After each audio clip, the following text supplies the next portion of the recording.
আসসালামু আলাইকুম রহমতুল্লাহ। অনলাইনে কোরআন শিক্ষা পর্ব 11-তে আপনাদের সবাইকে স্বাগতম। তো আমরা সরাসরি আলোচনায় চলে যাই।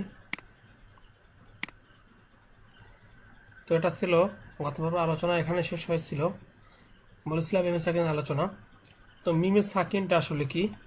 যদি মিমের উপরে এভাবে একটা জজম আসে বা সাকিনও বলা হয় এটাকে, তা এটা হলো মিমে সাকিন। মিমে সাকিন তিন প্রকারে পড়া যায়, অর্থাৎ মিমে সাকিনের পরে আমাদের যে আরবিতে 29টি হরফ আছে, এই 29টি হরফ মিমে সাকিনের পরে কোনটি আসবে সেই অনুসারে তিনভাবে পড়া যাবে।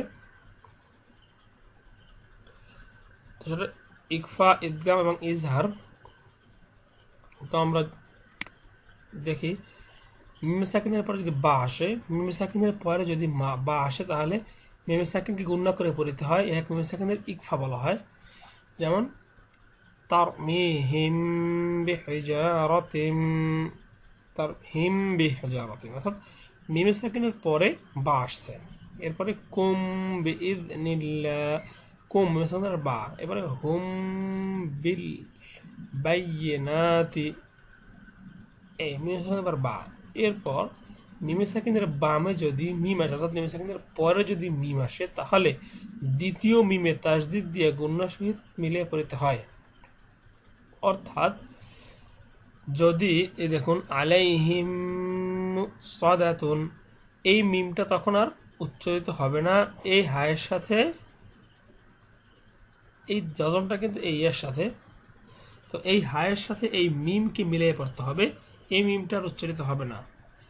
ঠিক একইভাবে হুম মিম, হুম মিন, এই হুম কিন্তু এই মিম। তারপরে হুম মুহতাদুন।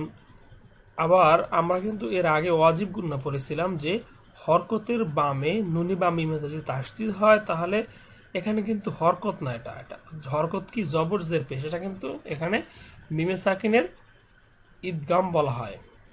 আর বলা হয়েছে মিমে সাকিনের বামে বা ও মিম ব্যতীত অন্য হরফ, এখানে লেখছে বা মিম না থাকলে মিমকে গুণনা ছাড়া স্পষ্ট করে পড়তে হবে। অর্থাৎ যদি মিমে সাকিনের পরে বা মিম এই দুইটার যে কোনো একটা যদি না আসে, অন্য অন্য হরফগুলো যদি আসে, অন্য অন্য হরফের যে কোনো একটি যদি আসে, সাধারণত একটি তো আসবে, তাহলে এখানে কোনো গুণনা হবে না, স্পষ্ট করে পড়তে হবে।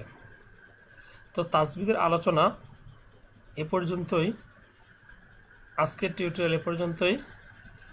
যদি টিউটোরিয়াল ভালো লেগে থাকে সাবস্ক্রাইব করতে ভুলবেন না। আগামী পর্বে টিউটোরিয়াল দেখার আমন্ত্রণ জানিয়ে আজকের টিউটোরিয়াল এখানেই শেষ করছি। আসসালামু আলাইকুম রহমতুল্লাহ।